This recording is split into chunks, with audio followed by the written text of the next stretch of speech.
चल रहा है, चल रहा है। तो अगला न्यूज़ देखते हैं कि क्या है इसमें, क्या जीएस के पॉइंट ऑफ व्यू देखिए, ये बहुत अच्छी इंपॉर्टेंट न्यूज़ है यहाँ पे कि भारत के साथ रक्षा और निवेश में बाधाएं दूर करेगा अमेरिका। विल्सन साहब, ये सुलिवन साहब भारत आए हुए हैं, जो राष्ट्रीय सलाहकार हैं ये अमेरिका के, ये इंडिया पहुंच चुके हैं। ये बता रहे हैं कि प्रधानमंत्री नरेंद्र मोदी के दौरे के दौरान अमेरिका भारत के साथ रक्षा, उच्च तकनीकी व्यापार और निवेश में बाधाओं को दूर करेगा। 2 दिन की भारत यात्रा पर आए अमेरिकी राष्ट्रीय सुरक्षा सलाहकार जेक सुल्लिवन ने मंगलवार को यह बात कही। ठीक है, उन्होंने कहा है कि पीएम नरेंद्र मोदी और भारतीय समकक्ष अजीत डोभाल से मुलाकात की। उन्होंने पीएम मोदी को दोनों देशों के सहयोग सहयोग के विभिन्न क्षेत्रों में अब तक हुई प्रगति के बारे में जानकारी दी है। ठीक है, ये आगे बोल रहे हैं कि प्रधानमंत्री कार्यालय के मुताबिक पीएम मोदी बढ़ती और गहरी होती भारत अमेरिका व्यापक वैश्विक राजनीतिक साझेदारी पर संतोष व्यक्त किया है। सुल्लिवन ने कहा कि राष्ट्रपति जो बाइडेन राजकीय यात्रा पर पीएम मोदी का स्वागत करने के उत्सुक है। सुल्लिवन से मुलाकात के बाद मोदी ने कहा कि वह एक सार्थक यात्रा और आपसी हित के द्विपक्षीय, क्षेत्रीय और वैश्विक मुद्दों पर राष्ट्रपति बाइडेन के साथ बातचीत की उम्मीद करते हैं। ठीक है, फिर आगे है कि सेमीकंडक्टर और एआई पर बात हुई। डोभाल और सुल्लिवन ने सेमीकंडक्टर और अगली पीढ़ी के दूरसंचार, आर्टिफिशियल इंटेलिजेंस समेत 7 विशिष्ट उच्च तकनीकी क्षेत्रों और रक्षा में भारत अमेरिका के सहयोग के लिए महत्वाकांक्षी रोडमैप का अनावरण किया है। भारतीय उद्योग परिसंघ की ओर से आयोजित महत्वपूर्ण एवं उभरती प्रौद्योगिकी पहल पर 1.5 संवाद में इस रोडमैप की घोषणा की गई है। दोनों के बीच विभिन्न द्विपक्षीय और क्षेत्रीय मुद्दों पर भी बातचीत हुई है। देखिए, फिर आगे कह रहे हैं कि डोभाल अंतर्राष्ट्रीय संपदा स्मार्ट सिटी, क्या है भाई, आईटी सिटी पर बैठक को संबोधित करते हुए भारत में अमेरिका के राजदूत एरिक गार्डेसी ने एनएसएस के डोभाल की जमकर सराहना की। उत्तराखंड में गांव में लड़के के रूप में डोभाल की अलग हो गए, पर्सनल लीड हो गया इनका। फिर देखिए यहाँ पे क्या है कि क्रेडिट कार्ड जैसे लोन पर अब देनी पड़ सकती है गारंटी। पहले क्या होता था ना कि पहले अगर आप लोन लेते थे तो वहां गारंटी देना पड़ता था, लेकिन अब क्रेडिट कार्ड पे भी ये हो गया कि भाई अगर आप क्रेडिट कार्ड से लोन लेंगे ना तो वहां पे आपको एक गारंटी देना पड़ेगा, मतलब किसी एक व्यक्ति को ले जाना पड़ेगा जो कि आपका गारंटर बनेगा कि हाँ भाई मैं इनका वो गारंटी देता हूँ। तो देख लेते हैं क्या है, आने वाले समय में आपको पर्सनल और क्रेडिट कार्ड जैसे लोन पर गारंटी देनी पड़ सकती है। भारतीय रिजर्व बैंक संभावित डिफॉल्ट के बढ़ते जोखिम के बीच बैंक में इस तरह के असुरक्षित पोर्टफोलियो पर लगाम लगाने की तैयारी कर रहा है। ठीक है, फिर आगे देखते हैं कि आपदा से निपटने के लिए सरकार ने तैयार की 8,324 करोड़ की योजनाएं। आपदा ये यहाँ पे जीएस का बन जाता है। आपका आपदा वाला जो टॉपिक है वहां भी बहुत इंपॉर्टेंट है, और देखते हैं इसमें कुछ अगर पीटी के पॉइंट ऑफ व्यू से कुछ दिख जाए यहाँ पे, तो केंद्र सरकार ने आपदाओं की तेजी से बदलती प्रकृति के मजेदार उनके प्रबंधन के मूलभूत तरीकों में बड़ा बदलाव का फैसला किया है। केंद्रीय गृह मंत्री अमित शाह ने आपदा प्रबंधन के क्षेत्र में 8,325 करोड़ रुपए की 3 प्रमुख योजनाओं की घोषणा की है। इनके तहत सभी राज्यों में अग्निशमन सेवाओं के आधुनिकीकरण, 7 प्रमुख शहरों में बाढ़ की रोकथाम और 17 राज्यों में भूस्खलन रोकथाम की सेवाओं की ओर बेहतर बनाया जाएगा, ये बोल रहे हैं। ठीक है, आपदा के बदलते स्वरूप के अनुरूप करनी होगी तैयारी। ये बोल रहे हैं, शाहजी बोल रहे हैं कि पिछले 9 वर्षों में केंद्र सरकार ने राज्यों के साथ मिलकर आपदा प्रबंधन की दिशा में काफी उपलब्धि हासिल की है। लेकिन किसी को भी आत्मसंतुष्टि नहीं होना चाहिए, क्योंकि आपदाएं लगातार अपना स्वरूप बदल रही है और इनकी तीव्रता भी बढ़ रही है। हमें भी इसके मुताबिक ही तैयारी करनी चाहिए। ठीक है, राजनाथ सिंह यहाँ बोल रहे हैं कि किसान अन्नदाता ही नहीं, भारत का भाग विधाता भी है। फिर आगे कोई न्यूज देखते हैं उसमें। ये देखिए, ये देश विदेश का जो न्यूज है, इंटरनेशनल न्यूज, वो इम्पोर्टेंट है। यहाँ पे आर्थिक संबंध भारत एवं अमेरिका के बीच रणनीतिक साझेदारी का केंद्र है। कि विल्सन साहब जो फॉरेन मिनिस्टर है अमेरिका के, वो बोल रहे हैं।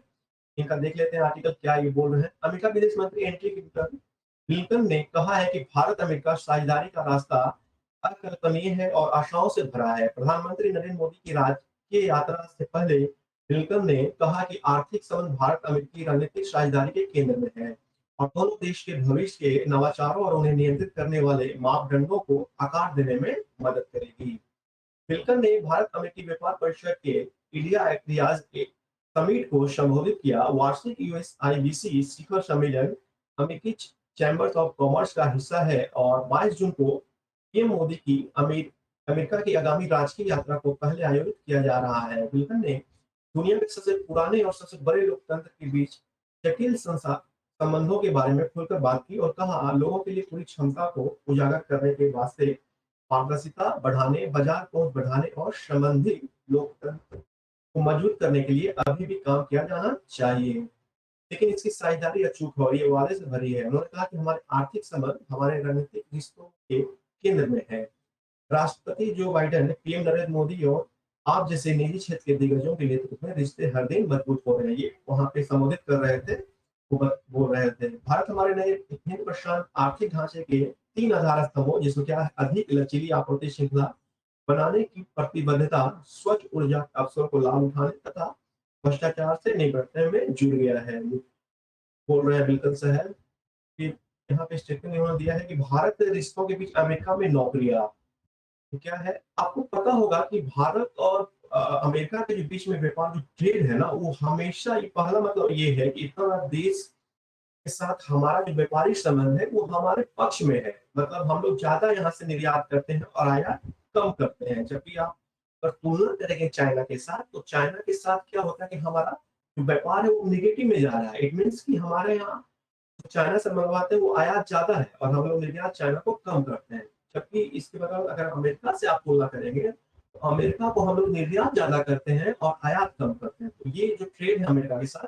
ये हमारे पक्ष में है। तो देखते हैं ये क्या बोला जा रहा है यहाँ पे। अमेरिकी विदेश अ, अमेरिकी विदेश ने कहा है कि पिछले साल दोनों देशों के बीच व्यापार रिकॉर्ड 191 अरब मतलब 191 अरब डॉलर तक पहुंचा है। अमेरिकी कंपनियों ने भारत में 54 अरब डॉलर का निवेश किया है।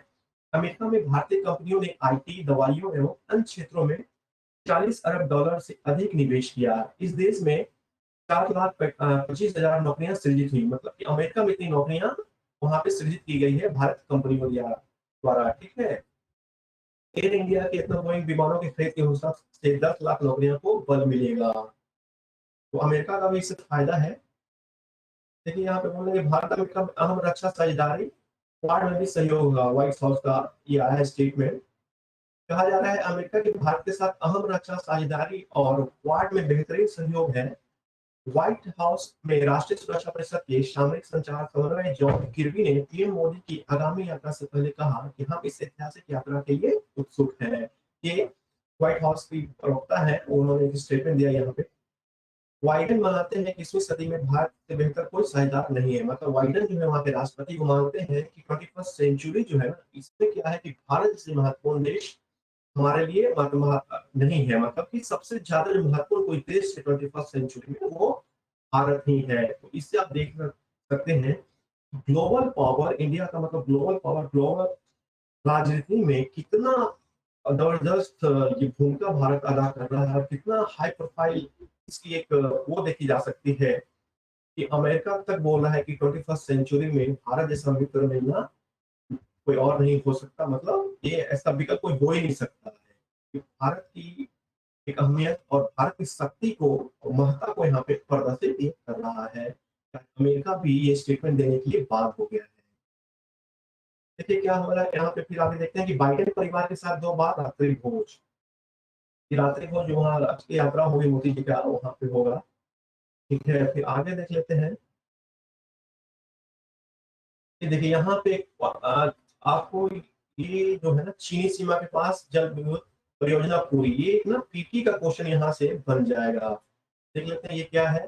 भारत ने चीन के पास सीमा के पास सुबनसिरी लोअर हाइड्रो इलेक्ट्रिक परियोजना पर काम पूरा कर लिया गया है। सुबनसिरी जो परियोजना है हाइड्रो इलेक्ट्रिक परियोजना, ठीक है। ये तो पूछेगा, पहले पूछेगा ये है कहाँ। ये अरुणाचल प्रदेश में है। ठीक है। फिर दूसरा पूछेगा कि इस नदी पे है। ये याद रखना है कि ये 2 क्वेश्चन ऐसे करके पूछ सकता है। ठीक है। ये आप लिखा जा रहा है कि पिछले 20 वर्षों से काम चल रहा है और भारत ऊर्जा परिवहन में यह एक अहम कदम होगा। सरकारी company national hydroelectric power corporation ने जुलाई से ही इसकी पहल की थी जो कि अब क्या होगा दिसंबर में से ग्रिड से जोड़ना शुरू कर दिया है। ठीक है। तो कौन कंपनी इसमें वो कर रही है इस कार्य को देख रही है तो वो भी इम्पोर्टेंट है। इसको देख लीजिएगा, ये बहुत इंपॉर्टेंट है, क्वेश्चन यहाँ से बनेगा। फिर यहाँ पे राजनाथ सिंह ने स्टेटमेंट दिया कि भारत का स्थायी सदस्यता न होना संयुक्त राष्ट्र की नैतिकता पे सवाल खड़ा करता है।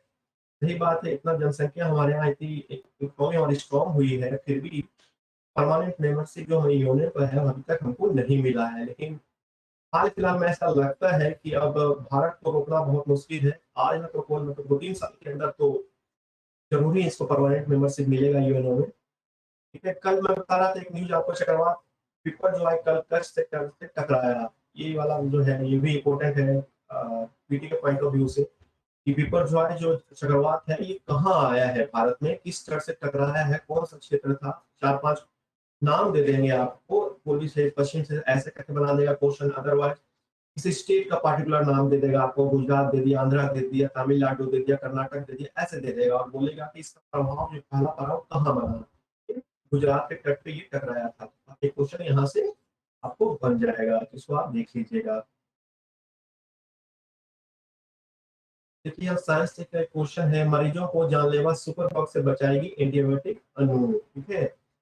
कि डब्ल्यूएचओ बता रहा है कि जैव प्रौद्योगिकी विभाग और भारतीय चिकित्सा अनुसंधान परिषद ने हाल में ही भारतीय प्राथमिकता रोगजनक सूची तैयार की है। भारत में सबसे अधिक पाए जाने वाले 12 सुपर बग इस सूची में शामिल है। मतलब कि 12 सुपर बग भारत में पाए जाते हैं, जिसमें से 4 एंटीबायोटिक वामी सहित बहुत गंभीर है और 3 गंभीर सुपर बग है, ठीक है? और ये देखिए इसमें जो काम चल रहा है ना यहाँ पे देखिए कैसे पीटी का क्वेश्चन वो बनाता है।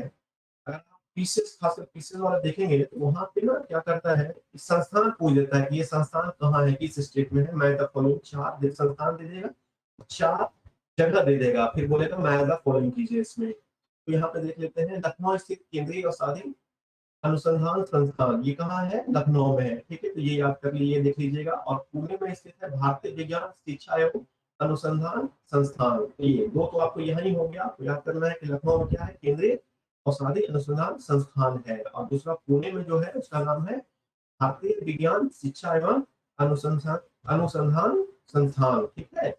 ये दोनों आपको याद रखना है और यही टीका के लिए एंटीबायोटिक टीका के लिए काम कर रही है दोनों संस्थान और ये पीटी के पॉइंट ऑफ व्यू से भी इम्पोर्टेंट बन जाता है। इस प्रकार आगे देख लेते हैं कोई और इसमें अगर मिल जाए पीटी के पॉइंट ऑफ व्यू से तो चर्चा कर देते हैं।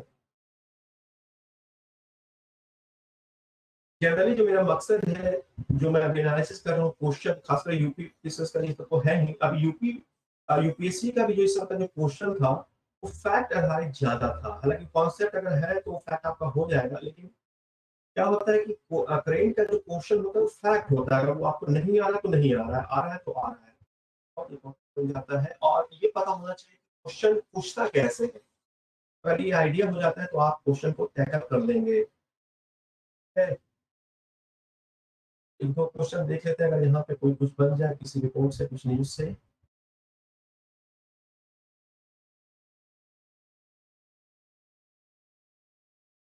तो सब सारा चर्चा तो हो ही गया है, फिर भी एक दो क्वेश्चन अगर यहाँ से कुछ दिख जाए।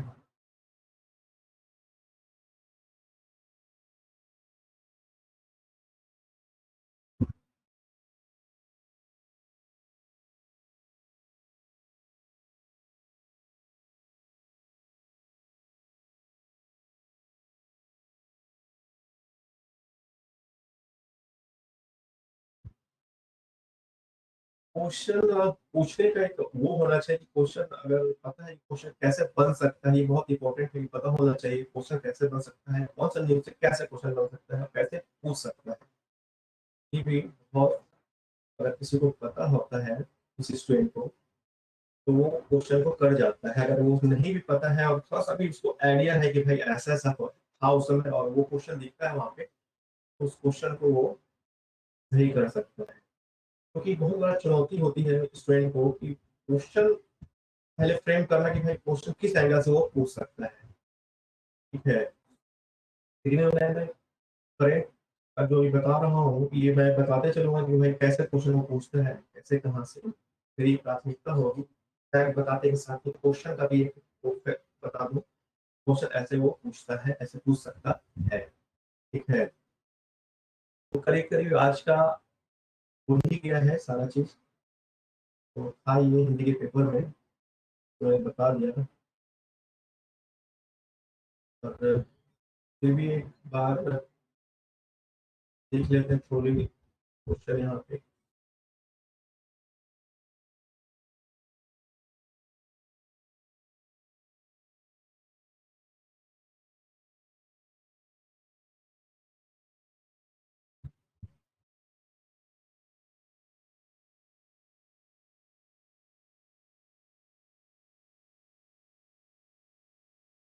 देखिए क्या था कि कल मैंने एक न्यूज़ एनालिसिस किया था और बताया था कि साइबर सुरक्षा के लेके वहाँ पे एक चिंता जताई जा रही थी विपक्ष के द्वारा कि जो कोविड काल में जो लोगों का लिया गया है, उनकी पहचान वगैरह को, कहीं उसको डिस्क्लोज़ ना हो पाए, कहीं कोई उसको मिसयूज़ ना कर दे। तो सरकार उसके बारे में आज उन्होंने एक स्टेटमेंट दिया है कि साइबर सुरक्षा फर्म क्लाउडेस्मेक ने कहा धमकाने वाले दावे फर्जी हैं। मतलब ये भारत सरकार कह रही है।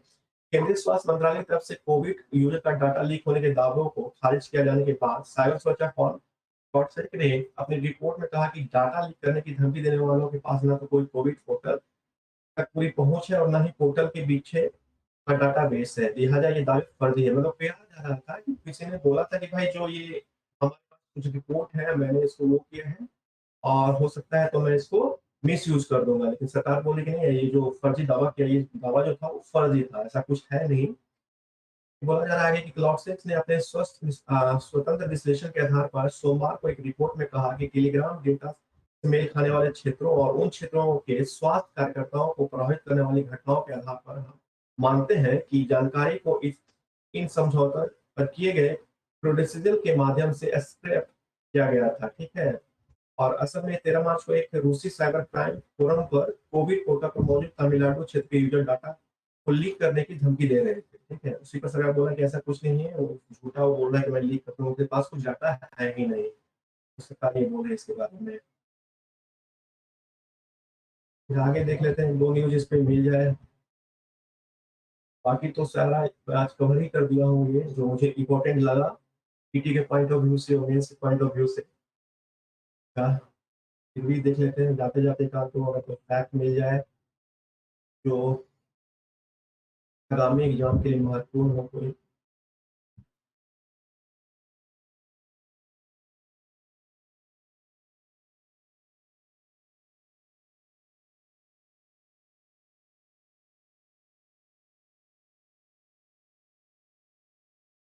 करीब करीब सब आज हो ही गया है। एक बार लेता हूँ इस पे।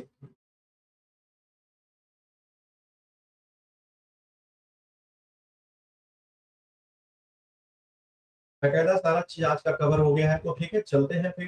कल मिलते हैं आप लोगों से। जय हिंद।